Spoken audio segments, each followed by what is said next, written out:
that's in an entrepreneur's nature. Like you have to break some rules.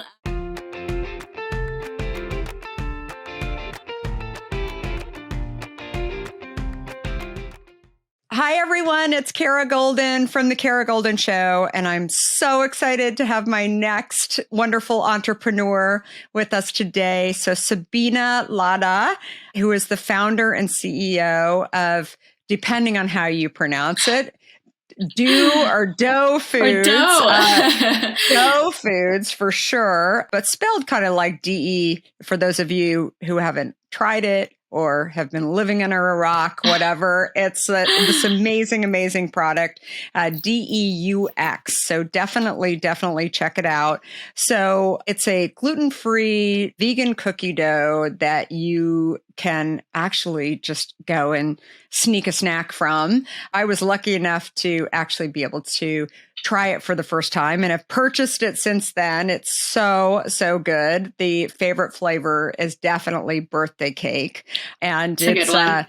Yeah, it's so good. So it's got all kinds of immunity supporting ingredients to it too. So it's not just a typical cookie dough that maybe you're accustomed to sneaking a few pieces here and there from.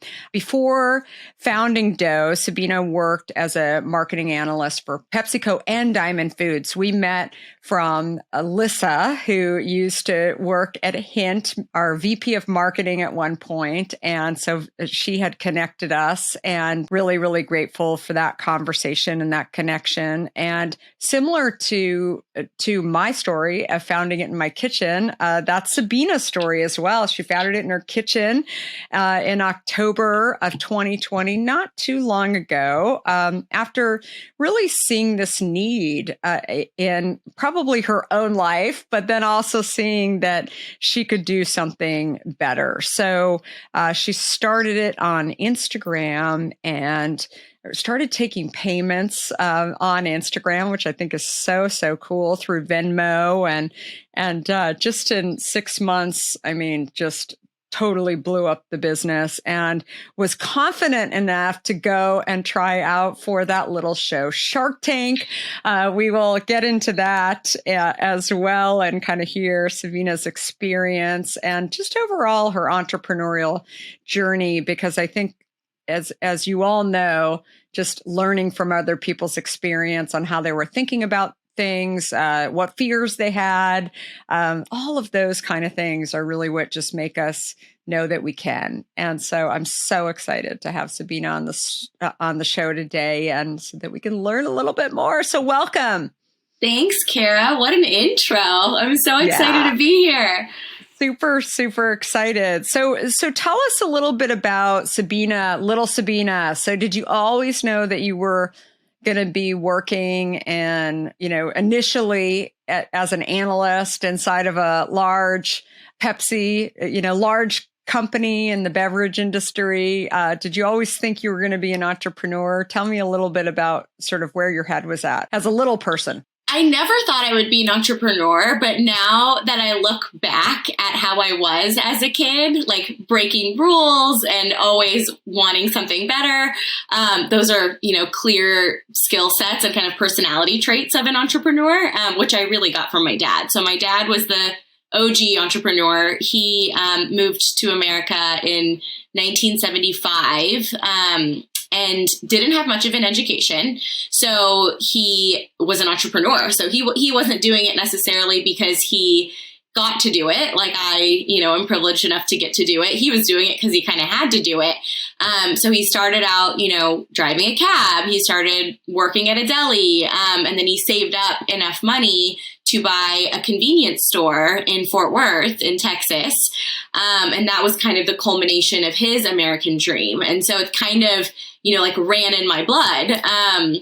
But, in food and beverage, you kind of look back at your childhood and you think about the types of foods you had. And I know, Kara, you had an experience with diet sodas. And so similar, to you growing up in this era where big food was producing a lot of junk food, a lot of fake sugars, Oreos were king and Kraft mac and cheese was king. That's what I ate as a kid. So I was, in and out of my dad's convenience store every Saturday, and I would get to pick 2 snacks, and I would usually pick like some sort of Frito-Lay product and, like honey buns or some sort of like sugary, refined sugar filled with kind of bad for you ingredients. I would usually pick those. So that's how I ate growing up. And I actually had kind of a transformation in how I was eating in my young 20s. At the same time, I was working at PepsiCo. And that was kind of the moment I had where I was like, wait, I'm in this industry where I'm selling, potato chips and Pepsi, and I'm trying to drink kale smoothies and, do Pilates. It was just such a such a dichotomy. But yeah, no, I never thought I would be in food and beverage. And I never thought I would honestly go back to food and beverage 10 years later. That's wild. So you studied supply chain management. And of course, you didn't study supply chain management during or right before or right after the pandemic. I mean, that's probably the hottest thing today, right? That everybody's trying to figure out. And certainly wasn't a bad thing to know quite a bit about. But how did you think, like, why supply chain management? What got you most interested in that early on? Yeah, I know, it's so specific. I actually because my parents are immigrants, it was difficult to have kind of a non-traditional path. So I was very interested in fashion. I just wanted to be in the fashion space. And it's kind of interesting. We work with a lot of fashion influencers and fashion celebrities with Deux, even though it's completely, unrelated, but food and fashion kind of have a nice synergy sometimes. But when I was younger, when I was in high school, I was like, I want to be in fashion. My freshman year of college, I wanted to be in fashion. And I was like, how can I get a job in fashion, but not have my parents kind of, flip out or be like, what are you doing with your life? And my route was supply chain, because I learned that buyers in fashion, so at the big box, Bloomingdale's and Bergdorf's, buyers had a supply chain background, and they were kind of focused on the operations of the product. And so I thought, okay, if I get a supply chain management background, I can kind of maneuver my way into buying at a fashion company. I love it. I mean, so forward thinking, like kind of backdooring your way into kind of into what I want to do. You'd still be around fashion, but you were doing, really, really innovative in so many ways. So I love it. I love how you were thinking about it, not the traditional way. And so then you got your first role as we talked about at Pepsi.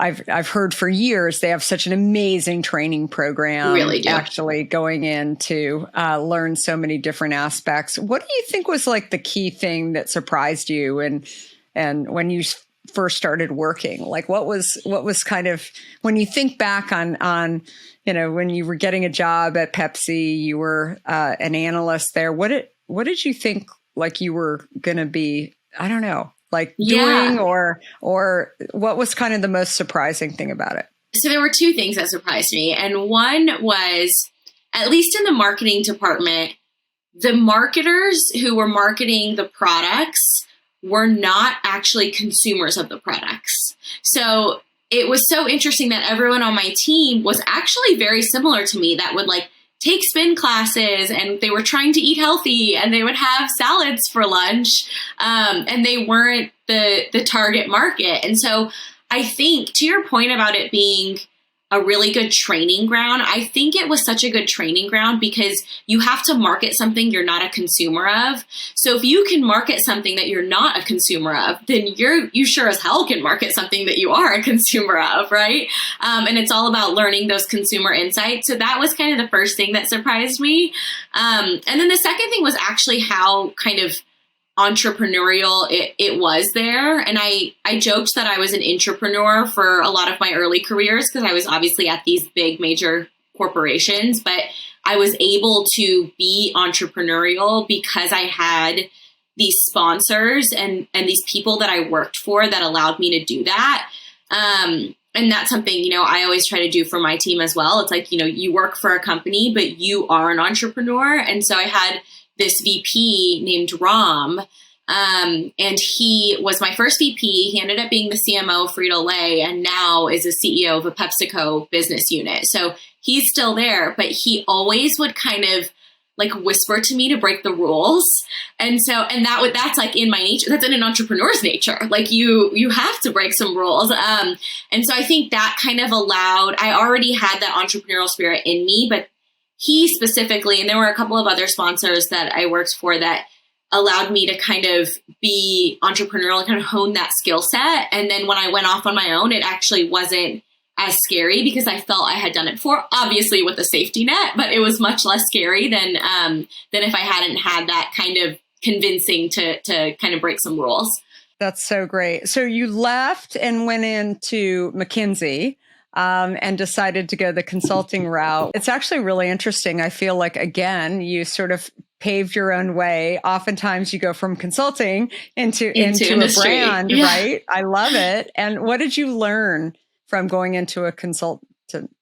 Yeah, so that I joke that I did my MBA at McKinsey because you learn so quickly and you're on these projects for, call it 6-12 weeks at a time. So your ramp up period, you literally have to learn an entire industry and call it a week.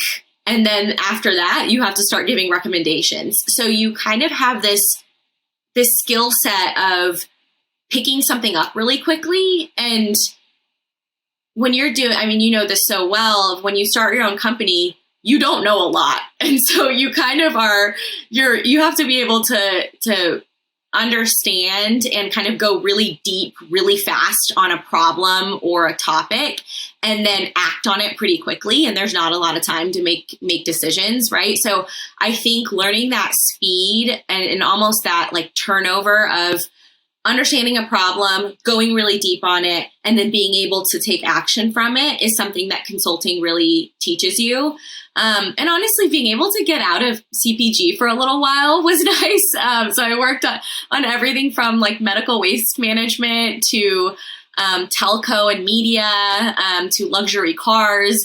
And that I felt a little pigeonholed when I was in CPG. So it kind of gave you that, not just that depth, but that breadth really quickly of here are 10 different industries that you're thrown into.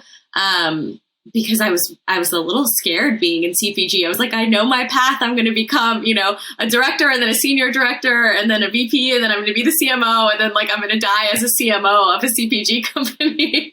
And so I appreciated McKinsey that it just gave you that variety. Well, I love that too, because I think that understanding really, your curiosity really helped you to be able to work across broad industries. But something that I think that being in consulting helps you do is that you are working with different types of companies too. And I think that the best innovation and disruption comes from really understanding multiple industries. It's always been funny to me when I started Hint, it was, I came from the tech industry and people were like, wait, I don't get it. Like coming from tech and coming into, the beverage industry.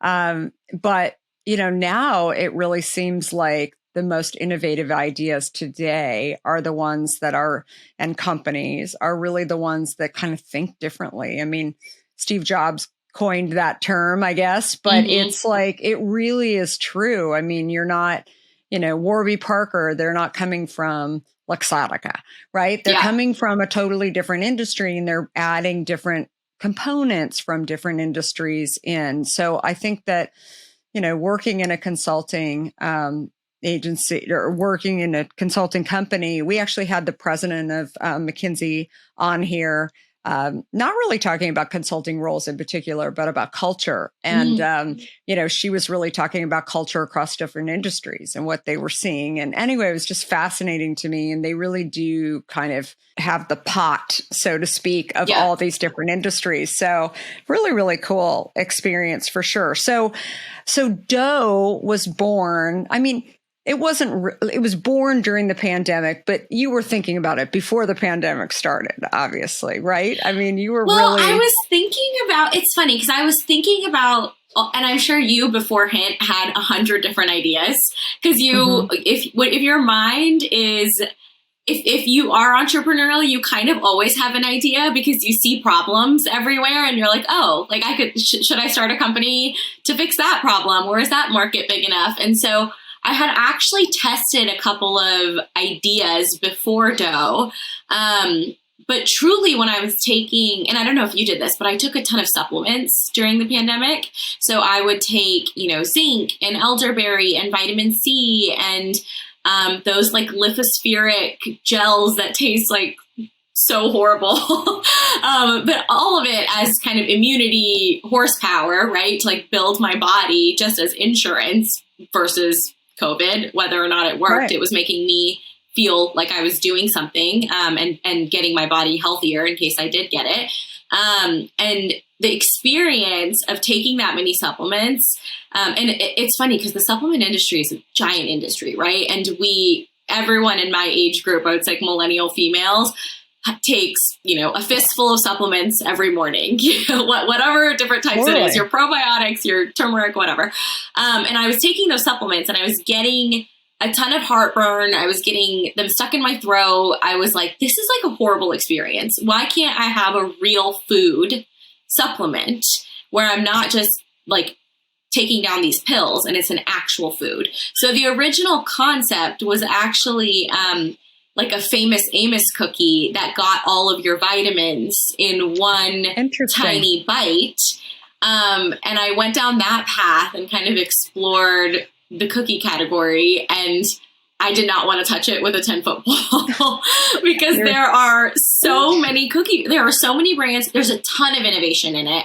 Everyone's already doing a vegan, gluten-free, enhanced, adaptogenic version of it. And so I was like, it will be really difficult to, and we started direct to consumer, but we knew that we wanted to go into retail, and retail is the wild, wild west. So I was like, there's no way in Whole Foods I would be able to compete in that category. So that's when I started looking at the cookie dough category, and specifically edible cookie dough, because it is kind of this comforting, like eating it straight from the jar, kind of naughty, you're not supposed to do it, product. And, Nestle and Pillsbury own 85% of that category, right? Like it's been virtually untouched. And the ingredients in that category are, refined sugars and animal byproducts, and just, wasn't really, I would say it wasn't really kind of modernized for our consumer, and specifically like, a millennial and Gen Z female.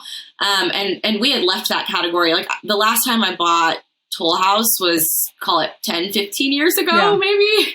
And so it's this category that a lot of consumers had left. So that's what I thought was interesting too, is like, I'm not trying to go into something and steal share from other brands that are already there. I'm really going in and bringing in a new consumer that left that category 10, 15 years ago, and kind of bringing consumers back into a category that they've now gone to, like sexy ice cream or whatever other products that they've gone to. So I decided to launch it on Instagram, and that was kind of my first test. We didn't have a website. We took orders on direct message, and we got paid through Venmo. And that was the first kind of proof point when we sold out like this. I was like, oh shit, there is really something here. That's amazing. And so, you mentioned it, that you launched it on Instagram. Like, how fast was it for you to be able to do that, to launch a store? So I concepted it in like May, June, worked on the product, and then we did our first drop on Instagram in August. So I will say it's a combination of, you had a lot more free time during COVID, right? You're at home on weekends and not really doing much. And so I was able to kind of spend way more time on it than I would have, because we were quarantined. And then two was, someone once told me that you should go to market with a product that you're embarrassed by. And if you're not embarrassed by it, you're not doing it fast enough. And I was fully embarrassed of like the packaging. So It was like horrible packaging. I like the printing was like off. The colors were so bad. Like it was, the communication on the pack was horrible. It was in a peanut butter jar. I was really embarrassed of that product, but I wanted to see if people wanted the product before I invested, $20,000 in a brand and a website and packaging and, a commercial kitchen. And so that's when I started, similar to you, started making it at home in, this kind of janky, if you will, packaging. But when I found out people actually wanted it, that's when I was like, okay, let's, build the brand now versus preemptively building a brand and, finding a co-packer and then sitting on a bunch of product at my house. I love hearing that. I mean, one of the chapters in my book that I wrote was fly the plane as you're building it, right? Yep. It's like, I always tell people it's never going to be perfect, right? You can always make improvements to your product, whether it's the actual what's inside the jar or on the packaging or whatever. And you should always feel like you have room for improvement too. So gone are the days where I feel like so often, even in, the large companies, they'll launch something and then basically they'll just leave it there. Just leave it. Right. Yeah. And I think for no iteration. And I think for entrepreneurs today, it's totally acceptable. I mean, in many ways, that's what I grew up in the tech industry, that it was like, call it 2.0 or upgrades or whatever. It's kind of the same thing, that it was that thinking. And so that was what was probably so surprising to me coming into the beverage industry, that I just saw that so clearly. But other people who had been living in this industry for so long just didn't see it that way. So it's really interesting to hear you talk about that. So you had this initial test. How did you know that the test was successful? That's another thing. Like, how do you know? I hear this from entrepreneurs a lot. Like, they're like, I launched it. I mean, how do you know that it's worth going out and getting investors or getting more stores and taking it further? It was interesting because I went in between McKinsey and launching Deux. I was at a VC firm called M13 here in LA, and I essentially built the Launchpad, which was our venture studio. So we one side of the house invested in consumer and consumer tech brands, and then the side of the house that I owned launched brands from within. So we had built this entire kind of playbook on how to launch a brand and what are the metrics that get you from the testing phase to the scaling phase. So the 4 phases we kind of outlined were ideate, test, scale, and then accelerate. And so, launch and then accelerate. And so those 4 phases are, every entrepreneur goes through those phases, right? They might not like call them that, but we codified it a little bit because we're at a venture firm. And we studied our portfolio companies and then the companies that we launched, and essentially this is a little scientific, is like you have these kind of metrics that you look at, whether it's conversion rate, growth in, social media followers, things like NPS score. There's one specific thing that we made sure to ask on our NPS survey was, would you be disappointed if this product didn't exist? And it was like a sliding scale. And that is, the founders of Superhuman say that is the number one metric of kind of product market fit. And then obviously for food and beverage, there's a couple of other things that you want to ask to get those consumer insights. But that part was very scientific. The part that I hadn't kind of come up with was the qualitative piece of, consumers messaging you or influencers trying to get their hands on it, or almost this organic PR and buzz that you're building, especially on digital, because during COVID, everything was online, on Clubhouse, on Instagram, and on TikTok. And so that part is almost this like gut feeling that is hard to explain, but almost like a when like there's something here. And so those two, this like consumer intuition paired with almost these data points that I had, used in my past, those two was when I knew, and obviously like selling out of product in 30 minutes, you're like, okay, like there's something here. And then you just have to get over your fear and your insecurities of actually moving forward, because you kind of have the, a little bit of imposter syndrome initially, even when the data is saying, do this, you're do like, it. Should I? Like, I don't know. Yeah, no, absolutely. And especially when you're thinking that maybe your packaging isn't exactly what you want, and all of these questions remain. There's always going to be questions. So did you get investors as well early on, or how did you think about that? Yeah, so I put my money where my mouth was initially. So I invested $20K of my own money, and I launched it direct to consumer, and then got it into Erewhon markets here in LA, which is, 7 stores now. But that was my first kind of like retail test to see how we did in retail. But initially kind of was building this profitable business. And then it got to a point we were making in commercial kitchens. And so it got to a point where we were bursting out of our commercial kitchens, and I was making until 3 a.m. and then I would fulfill orders at 7 a.m. And, that for anyone is not sustainable. And you kind of like have to figure out at what point you're going to take the leap and move to a co-packer, which of course is a big investment on its own. So that's only when I was bursting out of those commercial kitchens, that's when I was like, okay, I need to find a co-packer. I need to raise a little bit of money for working capital, because, your first run is $100,000. And then I raised $1 million in April of this past year. So raised funds to kind of scale and have working capital. And then as well, retail is much more expensive than direct to consumer. And it requires it's just a different ball game. And so raised money to expand into retail as well. So we've been kind of growing that side of the business.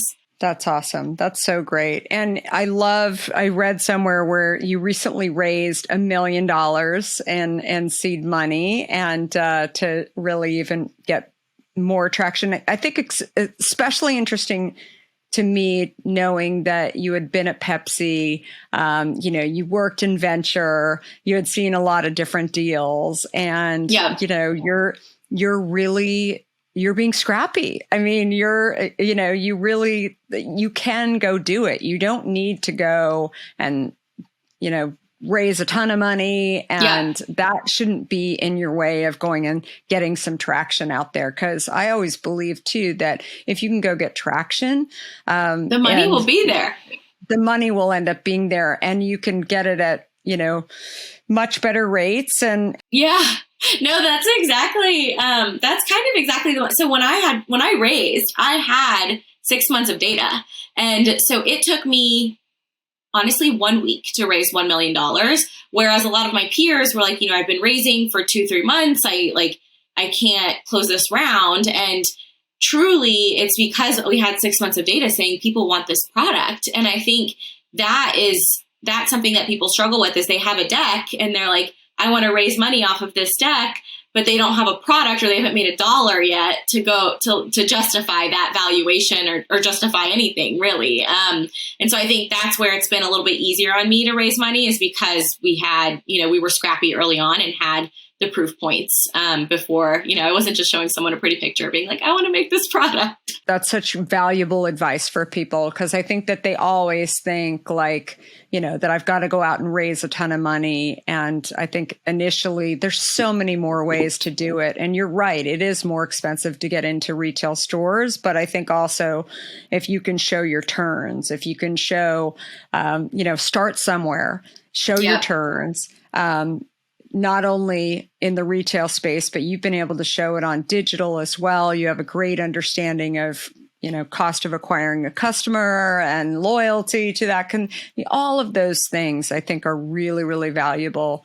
And I think if nothing else, you're also going to have investors that are going to want to learn from you, right? They want to be partnered with you in some way where they're going to, really want to understand your journey and sort of what you've learned about this. So such amazing advice there. So we cannot end the show without talking about Shark Tank. So your episode just aired, and so exciting. So tell us all about that. How did that come about? They actually reached out, a producer actually reached out to me pretty early on. So they reached out in January of this past year, which, mind you, I was still in a commercial kitchen making the product myself at that time. And I worked with them through July, and I filmed in July. But it's interesting because when you go through that process, you don't actually know where you are in the process. It's a little kind of opaque in that sense. So, and honestly, you're trying to run a business at the same time. So it's actually quite a bit of work. Like, I think I spent over 100 hours on prepping and, getting financials together and doing a business checklist and talking with the Shark Tank team, creating your pitch, figuring out what your set behind me. I've got my entire set. So figuring out what your set's going to look like and kind of going back and forth on and iterating on it. It actually takes, you see 6 minutes of it on television, but it's so much work that goes into it. And even when you film, you don't actually know if and when that you'll air. So you may not ever air. And so that's kind of a risk or a gamble that you take. But, obviously I was willing to take it.